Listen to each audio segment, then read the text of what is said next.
Magandang umaga, ngayon po ay araw ng Biyernes, May 24, 2024. Update po muli sa lagay ng panahon. Lumakas at isa naganap na tropical depression o bagyo ang binabantayang low pressure area sa silangan bahagi ng ating bansa.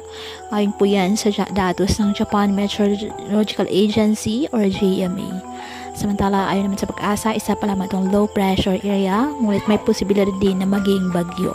At kapag nagkataon, ipapangalan ng bagyong Agaton ng Pag-asa ang unang bagyo ngayong taong 2024. Inaasang lalapit ito at maglandfall ang nasabing sama ng panahon sa may Eastern Visayas, Bicol Region at sa may bahagi ng Southern Luzon.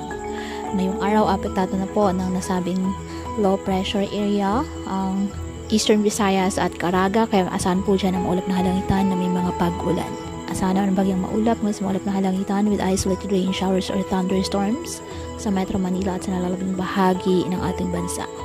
Kaya patuloy pa rin po natin na pinag-iingat ang ating mga kababayan sa banta pa rin ng mga posibleng pagbaha at pagguho ng lupa, lalo na kapag may malalakas na ulan, at ugaliin po na magdala palagi ng payong o kahit anong panangga sa ulan.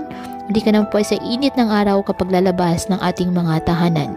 At yan po muna ang update sa lagay ng panahon ngayong araw.